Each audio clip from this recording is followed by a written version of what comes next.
Today's lesson brings us to a closure to our first module. The module is Concepts and Principles of Computing Devices and Systems. This is our first module. So throughout this week we were covering this module. Now in today's lesson we are closing this module, and once we've closed this module we will then move on to the next module. But before we close this module, mind you and remember that we are going to firstly have to write class activities, a class activity and a home activity. These two activities will comprise will consist of all the previous lessons information. So I hope you are watching all the previous days lessons, making notes and conducting your own further research. In doing so, you're actually preparing yourself to be able to face the upcoming class activity and home activity. And I hope you didn't forget also to you didn't forget to also refer to the study guide, to the uh, knowledge and theory textbook, and also to the practical textbook as well. These are our learning materials as I have explained. So you are supposed to you are supposed to do so, and if you didn't do so, you still have the time to re-watch the previous videos, and after rewatching the previous videos, making your own notes, further conducting extensive more and more research on the topic at hand, which is this module, and also referring to our learning materials as well. So without further ado, let's continue with today's lesson. In today's lesson, so in today's lesson, we will be focusing on defining basic computer terms. We're going to define what an app is. We're going to define what an algorithm is. We are going to be looking at many words that we use on a daily basis. But then these particular words, we are going to break them down and actually explain away what they actually mean. Now, we can start with an application. What is an application? An application is a software program designed to perform a specific task or a set of tasks. That is an application. An application is a software program designed to perform a specific task or set of tasks on a computer, a mobile device, or other electronic devices. Apps can be used for a wide range of purposes. Did you get what I explained? That is an app.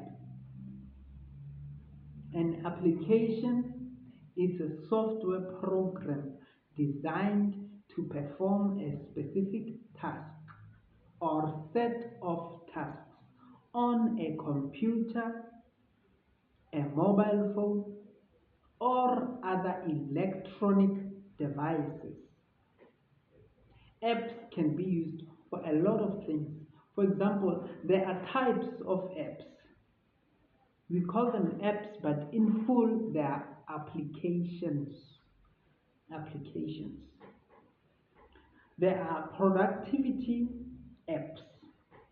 Productivity apps help users manage tasks, organize data, and improve efficiency. Examples of productivity apps include, for one, Microsoft Office. Microsoft Office. We're not diving into what Microsoft Office is, but we are actually diving into what Microsoft Office is for. Microsoft Office is an application, it's a software which is designed to perform a specific task or a set of tasks on a computer, a mobile device, or any other electronic device. That is a Microsoft Office app. We also have a Google Docs application. We also have a Trello application. So these are productivity apps. Productivity apps are apps that manage tasks, organize data, and improve efficiency. Now we also have social media apps. You are familiar with kinds of apps. Social media applications. These applications enable users to connect with others, share content, and participate in online communities. Examples of these apps, I'm sure when I firstly mentioned social media apps, you thought of them, a number of them popped up into your head. Yes, those apps that popped up into your head are actually the apps I'm referring to, and they are called social media applications. In case you didn't forget, in case you didn't consider them, this would include your Facebook, this would include your Instagram, this would include your Twitter account, this would include your WhatsApp, this would include your Telegram, this would include your WeChat, this would include your you can name them. You can name them. They are many. So these are what we call social media apps. So when somebody is saying, I'm using a social media app, that's what they mean. They are using apps that fall within this branch of a tree. If somebody says, I'm using a productivity app, that's what they mean. They're using a Microsoft Office app, they're using a Google Docs app, or a Trello app, or an Office Suite app, or a 360 Office Suite app. So these are what we call productivity apps. But continuing with the lesson, what is a CPU? What is a CPU? The CPU stands for Central Processing Unit. The Central Processing Unit, also known as the processor, is the primary component of a computer that performs calculations and executes instructions. It is the brain of the computer, responsible for executing most instructions that the computer receives. Components of the CPU include control unit. It retrieves instructions, decodes them, and executes them. It is the primary control. The CPU is the one responsible for executing the file transfers that you make. through your device, either your laptop, your computer, or your your tablet, including your mobile phone as well. So um, it also arithmetic logic unit. It's also an ALU.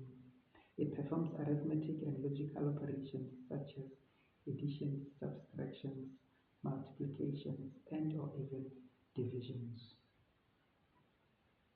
It also has small amounts of memory built into the system to store data temporarily as well. Cached memory.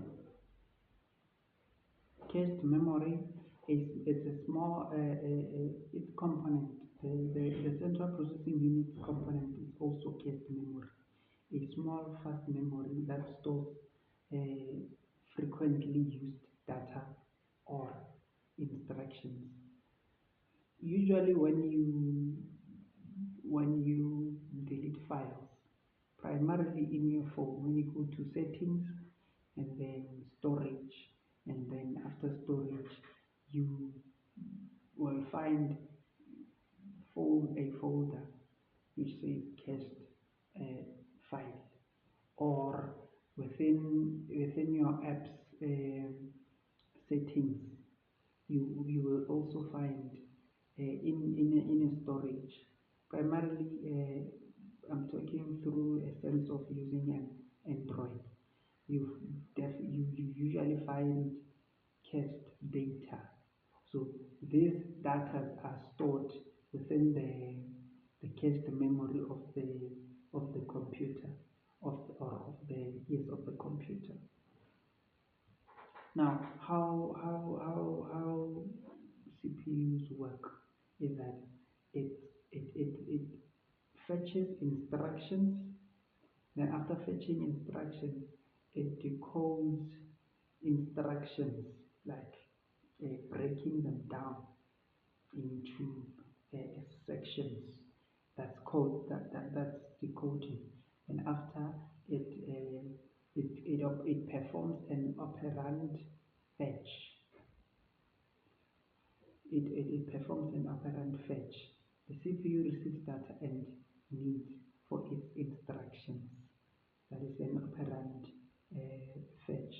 Then once it's done with that, then it executes that particular instruction. So that is when it say for an example, you plug in your USB cable. Let's speak from a sense of a laptop or a desktop. You plug in your USB cable. What the CPU will do is that it's going to fetch that information as it is. It's going to fetch that information. The process of going to that information, that is fetching, right? And then after the process of obtaining that information, and classifying it into pictures, music, and or a document, that is what is called um, a decoding instruction. And now, once it has done that, it then copies that information into its memory system, and that is operating operandi fetch. I mean, that is taking that information into its system and then understanding what you need to perform, or what instructions you gave it to perform. And then once you've given it instructions, say for an example, you open a folder and instruct the computer to copy those files into that particular folder.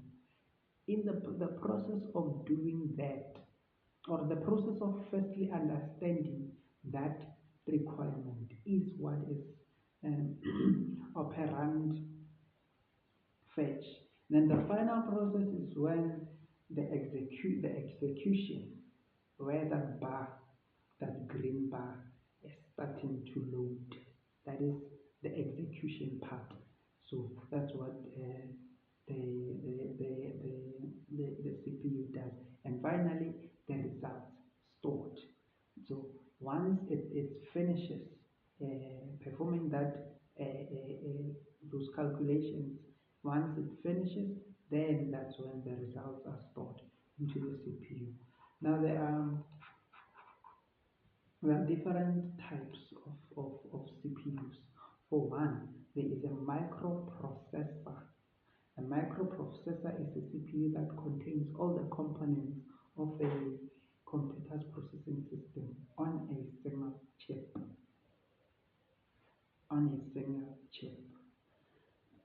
That is a microprocessor. Another processor is called multi-core processor. A multi-core processor is a processor that is a CPU that contains multiple processing cores, allowing for multiple transactions to be executed simultaneously. Most computers have this. They use this multi-core processor.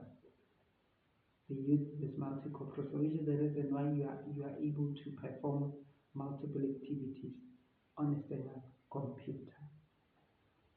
On a single computer. Now it has embedded. There also is an embedded processor.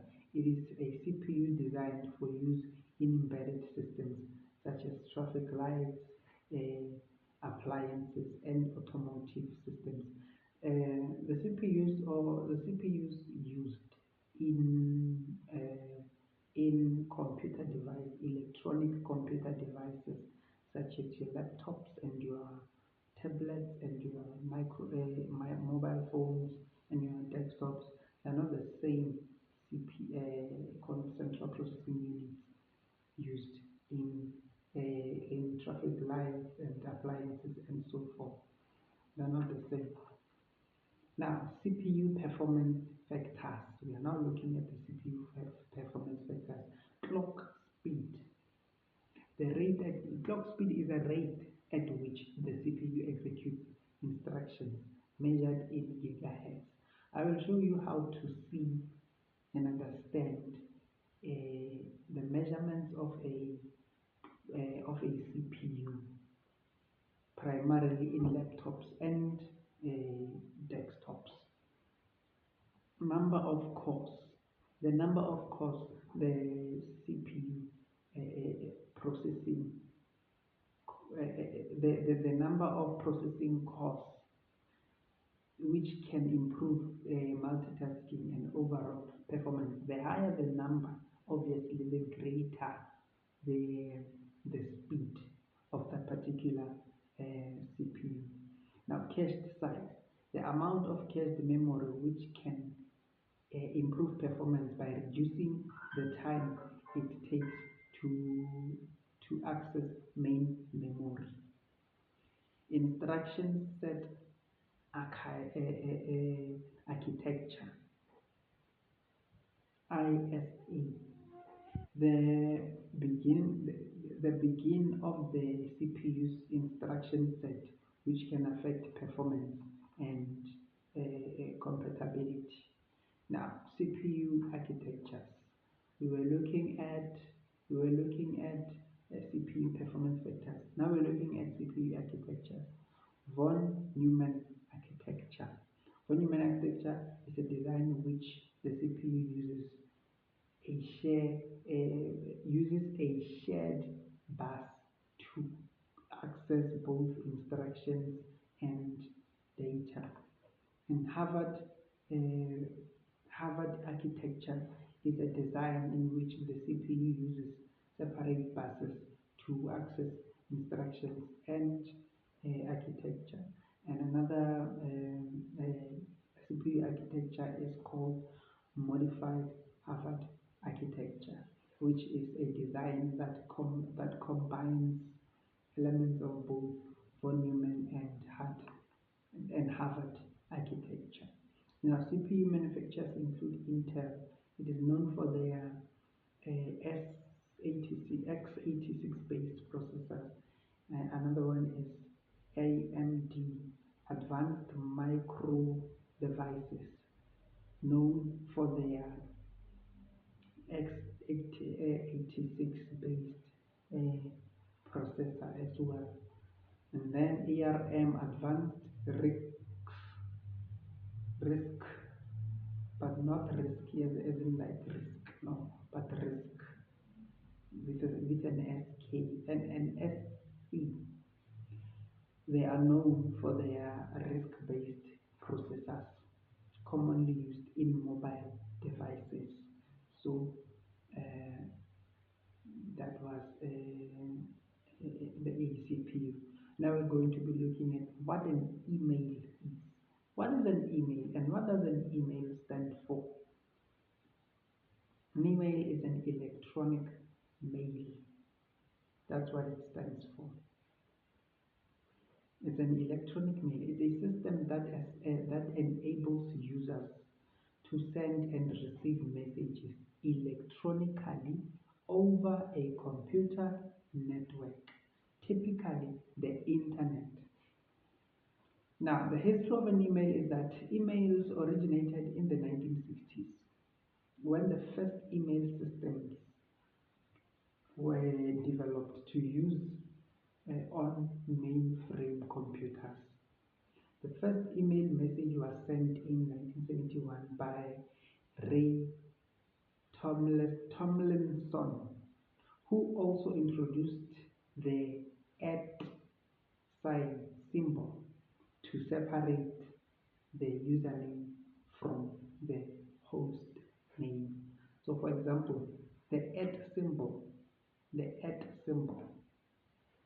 in the email. The symbol is the one that separates the name from the host name. Say, for example, abc@gmail.com. Now, abc is the user. The symbol is the separator. Now, gmail.com is the host of that particular email. Now, yes, and now components of an email is that email is an email address, a unique identifier that consists of a username and the @ symbol and domain name. The email client, another component, a software that enables users to compose, send, and receive email messages. The examples of the email client include Microsoft Outlook, Mozilla, Thunderbird, and the likes. Now, how email works is that you firstly have to call composition.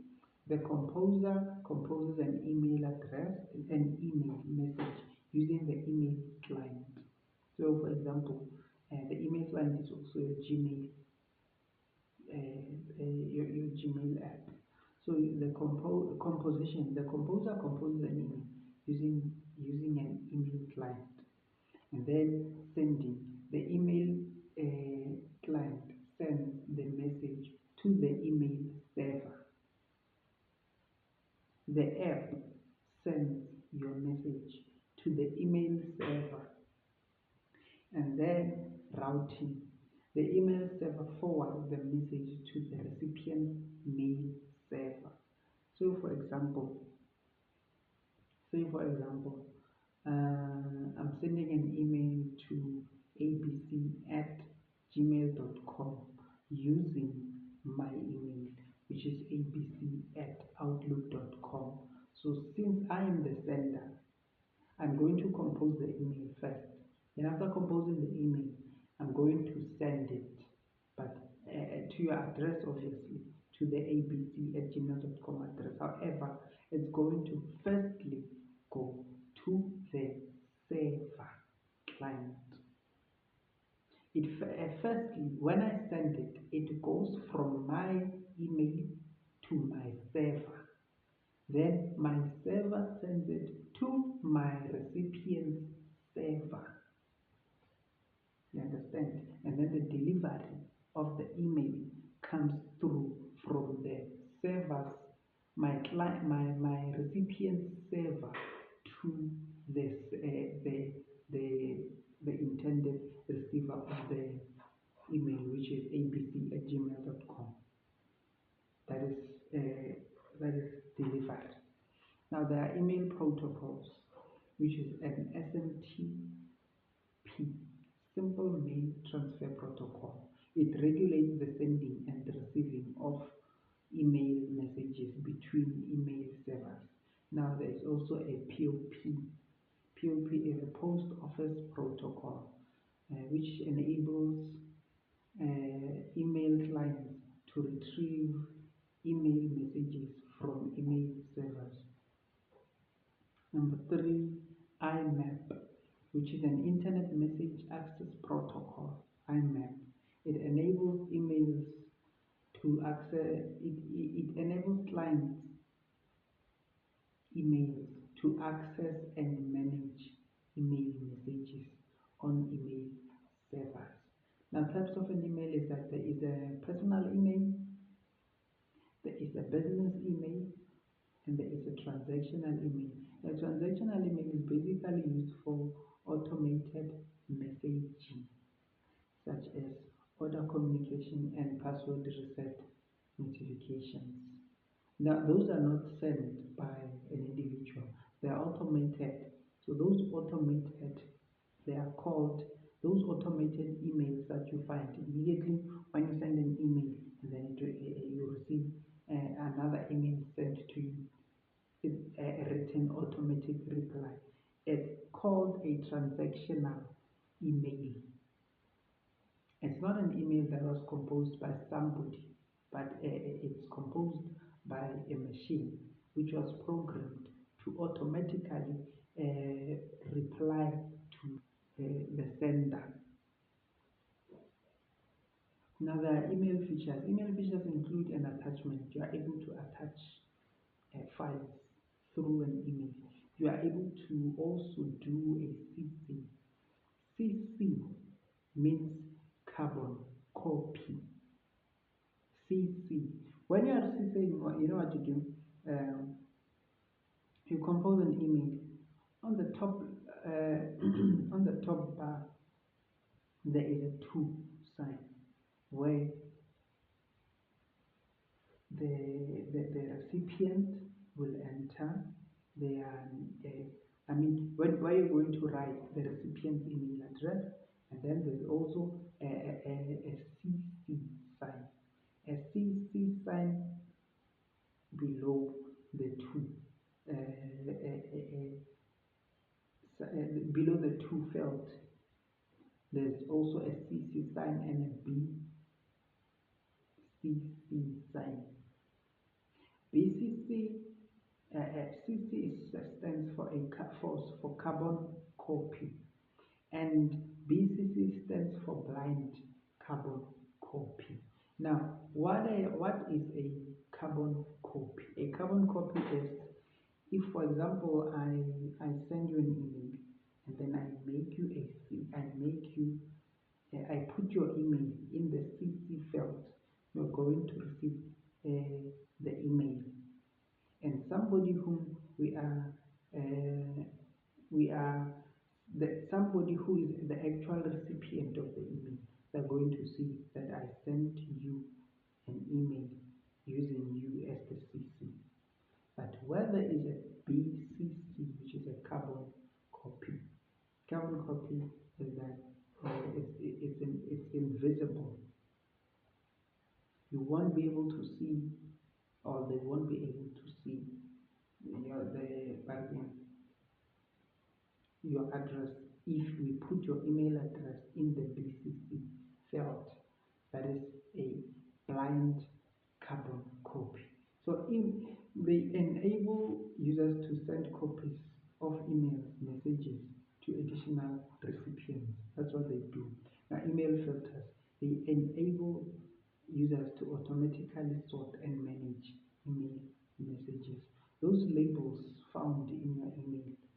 Those are your email filters. Now, your email security. Your email security is authentication. You need to authenticate yourself before you can be able to access that particular email. That those are email securities.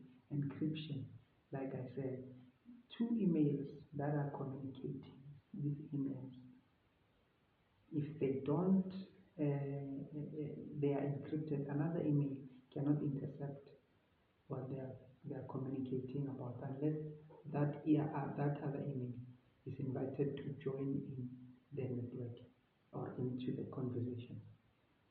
Now there are also spam filtering, which blocks unsolicited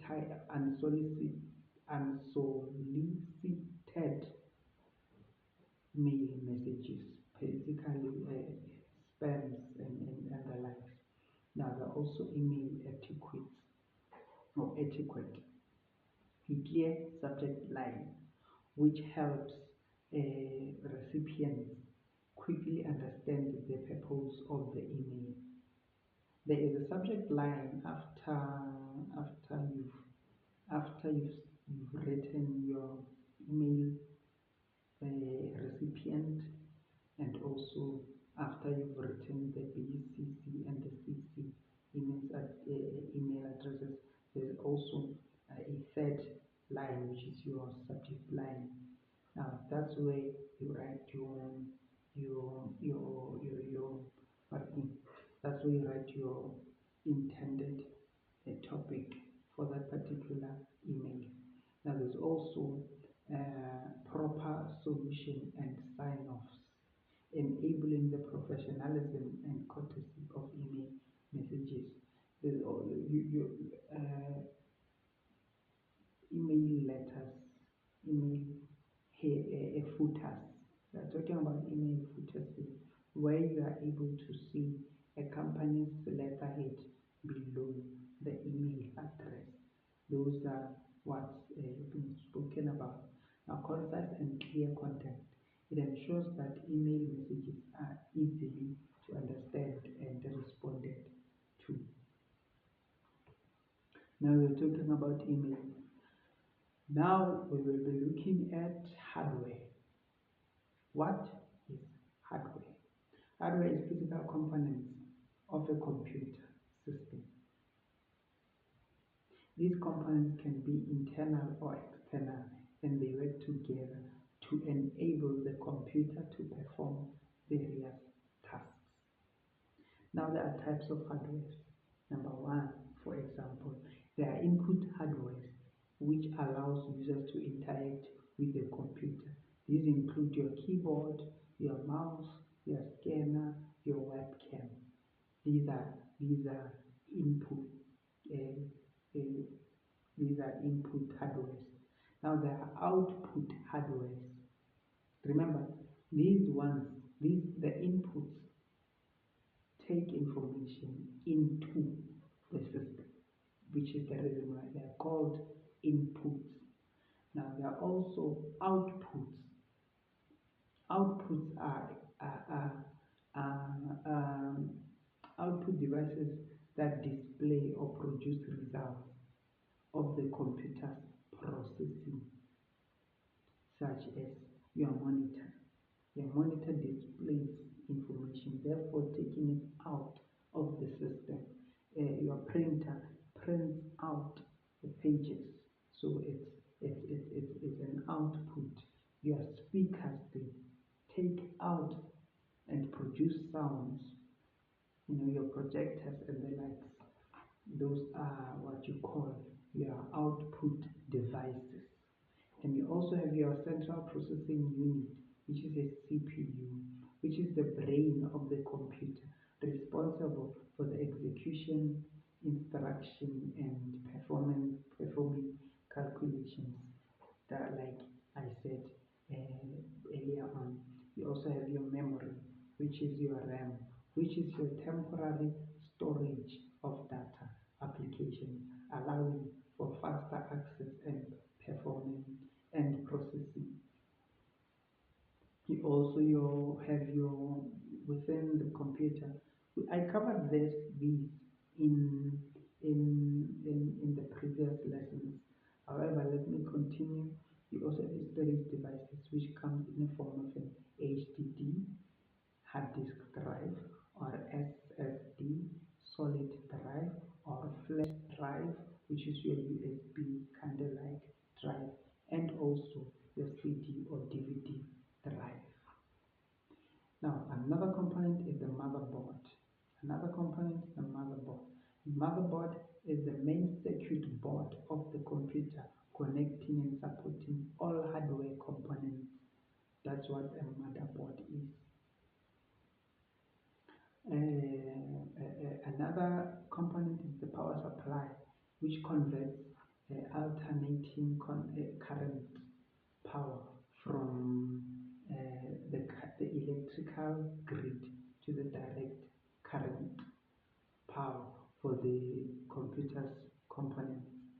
Now, I also have graphic cards, which are controls of the output display and handles graphics processing, including integrated graphic cards and dedicated graphic cards. You also have a sound card. Sound card handles audio processing and output, including integrated audio and dedicated audio. And then you also have hardware functions. Hardware functions include processing. The CPU executes instructions, storage.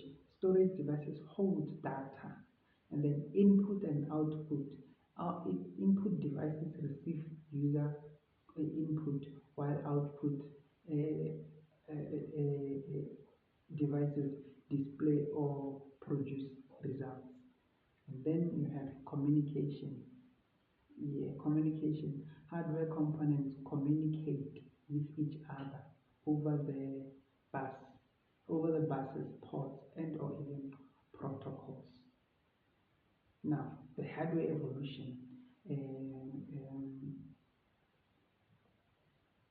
Hardware evolution include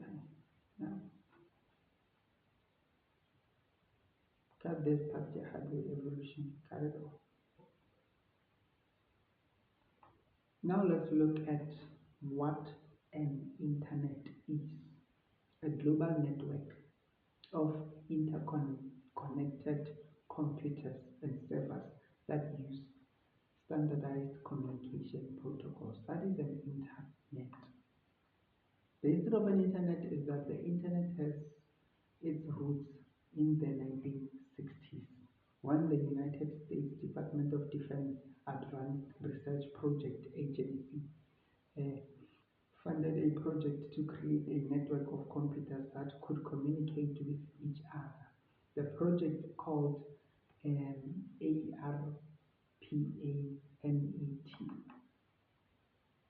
was the first operational packet switching network, and it was developed in the late 1960s and in the early 1970s.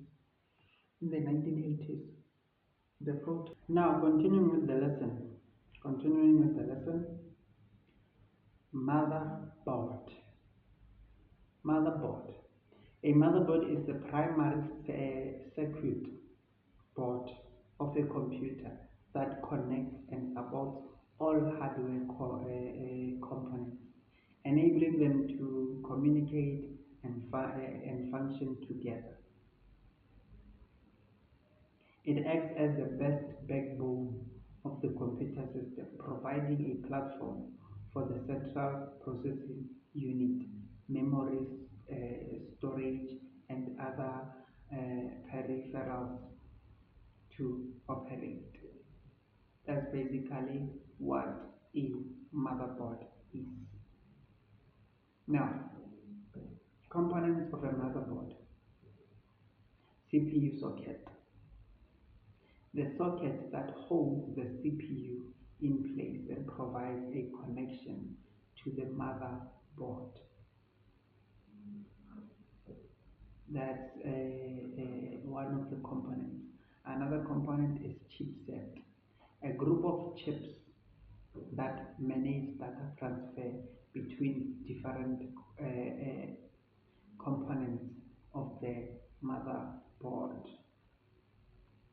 Another component is memory slots that hold the random access memory, which is a RAM, random access memory, and storage connectors that allow storage devices such as hard drives and solid state drives to be connected to the motherboard. Expansion slots that allow expansion cards such as graphics cards, sound cards, and or even network cards to be installed. Power connections, connectors that provide power to the motherboard and its components. Input and output, ports that enable connectivity for peripherals such as keyboards, mice, and even monitors. These are the components of a motherboard. Okay.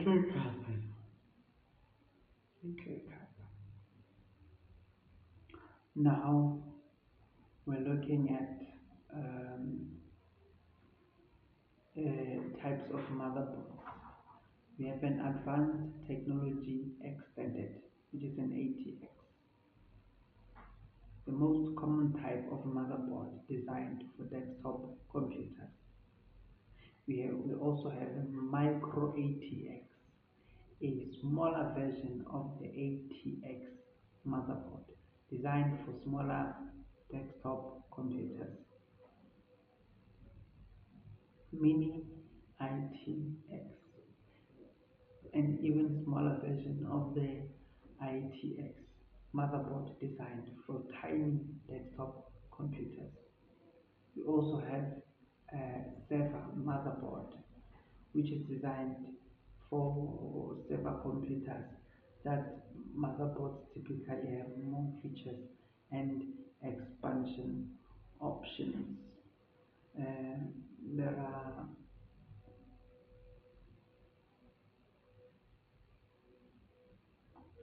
are features in motherboard: USB ports, SATA ports, and PC slots, audio and or even LAN.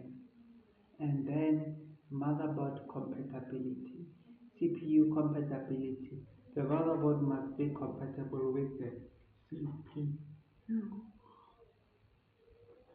The motherboard must be compatible with the CPU. The motherboard must be compatible with the RAM as well, random access memory. Operating system compatibility as well. The motherboard must be compatible with the operating system. That's what we refer to as a motherboard. A motherboard. Now, continuing down with the lesson, let's now touch down on an operating system. What is an OS? What is an operating system?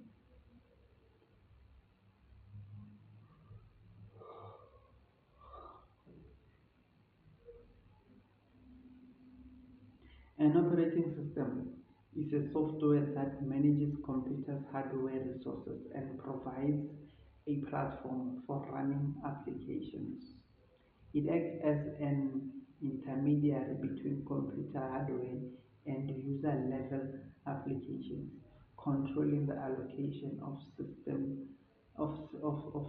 resources such as memory, CPU, time, and even storage.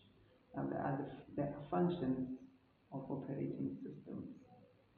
For one, It has a process management. The operating system manages the creation, execution, and termination of processes, which in this case it could be programs on the computer. Memory management. The OS manages the allocation and deallocation of memory for running programs. File management, and the OS provides a system that allows programs to be read and wire files to be uh, storage devices.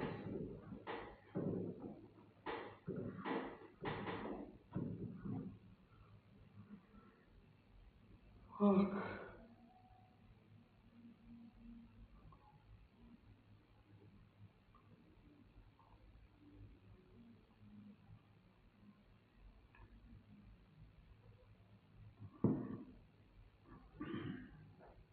I didn't even connect you.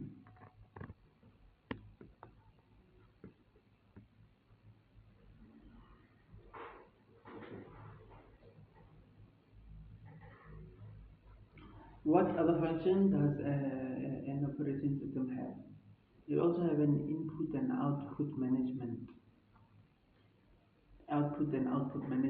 It enables output and input operations between devices such as keyboards, mice, printers, and or even monitors. And security. It provides mechanisms for controlling access to computer resources, such as user authentication, access control, and encryption. Networking. The operating system manages communication between the computer and other devices on a network. Now, there are types of operating systems. This would include single user, single tasking, allowing one user to run one program at a time. There's also a single user multitasking, allowing one user to run multiple programs concurrently. Multi-users, it allows multiple users to access the computer uh, to access the computer simultaneously. And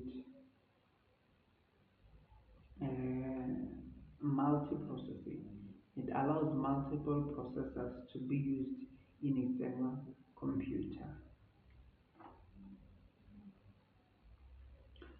An operating system architecture, monolithic architecture. The OS is a single self-contained unit. Number two, Morrow-Gell-Mann. Sorry, you. Micro micro camel. Yes, it's micro camel. It's micro camel architecture. The OS is divided into a small kernel and a,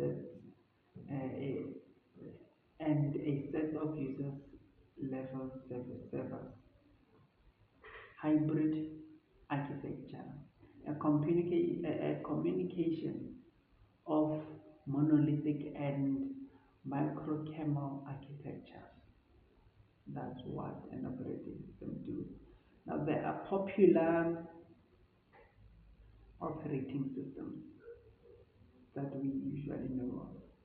This would be number one, your Windows, which is developed by Microsoft, widely used as a desktop and laptop computers. Mac operating system, developed by Apple, exclusively used on Apple computers. Linux, open source, widely used on servers, supercomputers, and embedded uh, devices. Number 4, developed by Google, which is an Android. It's developed by Google and widely used on mobile devices. These are operating systems that we usually know and can think of whenever someone mentions a whenever someone mentions an operating system, you know what they're referring to. Now, it also has components. The operating systems has also components to include kernel,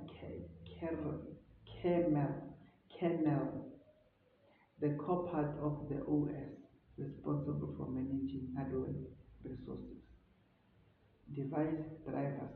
These are software components that manage communication between the OS and hardware devices. System libraries, a collection of pre-owned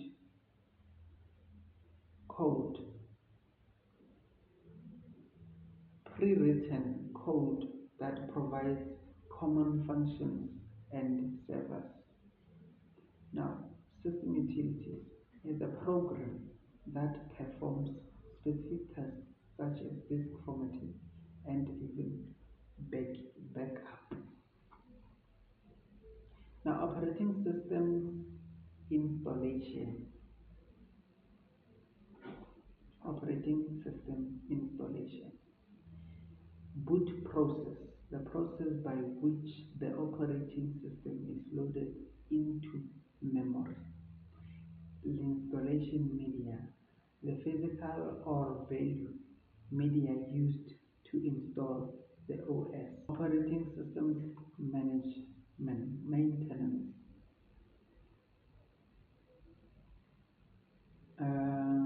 updates and patches. Regularly updating the operating system to fix security vulnerabilities and improve functionality. Backup and recovery. Creating backups of important data and having a plan for recovering from yes.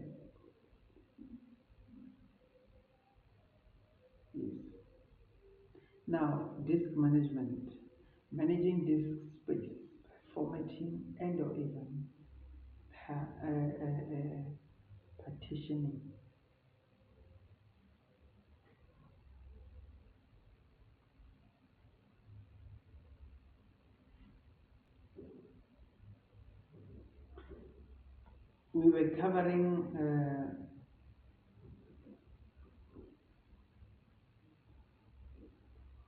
We were covering an operating system. We also covered um, a bit of information with regards to what a random access memory is. Now let's dive into what a random access memory is. A random access memory is also known as a RAM. It is a type of a computer memory that temporarily stores data and applications with a computer while a computer is running.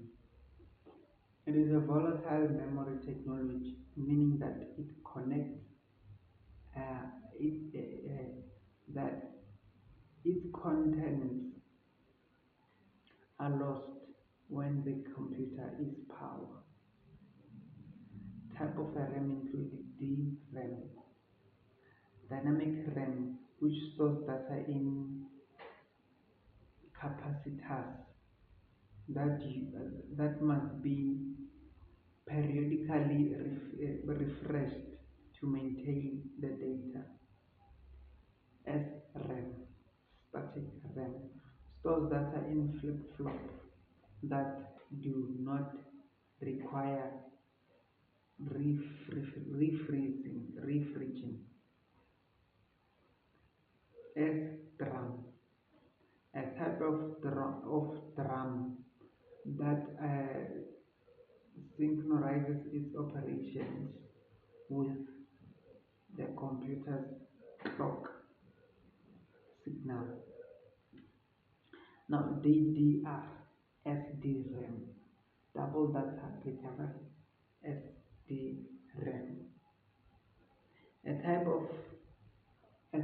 of SDRAM that transfers data on the better a type of an SDRAM that transfers data on both the rising and falling edges of the clock signal. That's what a RAM. Those were yes, those were. Now, how the RAM works. First of all, it stores data in RAM. First of all, data is stored in RAM in the form of bits. Secondly, each bit is stored in a memory cell which contains of a capacitor and translator. When a memory cell is accessed, the translator is turned on, allowing the capacitor to be charged or discharged. The charge on the capacitor represents the value of the bit. Now, characteristics of a RAM include volatility, random access, and or even technology storage. Temporary storage, my apologies. Now, there are also benefits of a RAM, which is fast access time, high bandwidth, and even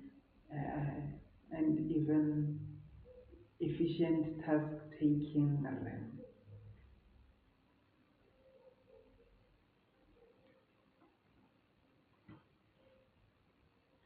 Now, we also have RAM modules and SIMM, which is a single inline memory module. We also have a DIMM, dual inline memory module. Three, so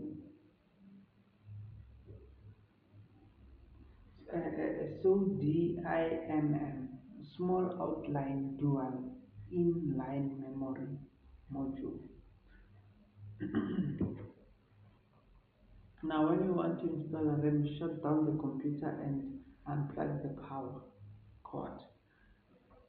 Ground yourself to prevent static electric damage, and allocate the RAM slots on the motherboard. Locate, remove any existing RAM modules. Align the new RAM with the modules in the last, and just like that, we come to the end of this module. This video is the last video of this module. So I hope you took your time to watch through the entire week's video, conducted your own research separately, referred to these videos, and also engaged, also referred to our learning material, and additionally also engaged with your fellow peers, with your fellow classroom mates. This brings us to the end of our first module, Module 1, Concepts and Principles of Computing Devices and Systems. This brings us to the end of this module. What will now happen is that you are going to now have to write an assessment test, and even a home activity test based on everything that we have discussed, that I have discussed with you, based on everything that I've discussed with you through this platform, based on everything that we have discussed physically in our facility, and also based on the information you have been provided for within the the textbooks which come in line with this module. I hope you had a great time learning, finding new understandings in terms of concepts and principles of computing devices. I hope you had a great time engaging with uh, with your fellow peers in the classroom. And I hope you had a great time also separately um, conducting your own research and finding more information which was not covered in this module. Because you have to understand the module can be stressed far it can be stressed far to cover even aspects that we have not covered. But because of the time constraint that we are facing, we had to consider critical points that would make up this module, and also at the same time, while making up this module, it also provides you with an opportunity to gain inside knowledge as to what is this module all about. Without saying much further, let's bring it to a close. Let's prepare for your activities, and also let's prepare for other modules that will be coming our way. With that said, this is me signing out, thanking you, and wishing you all the best in your learning, in your class activity and your home activity, and also wishing you all the best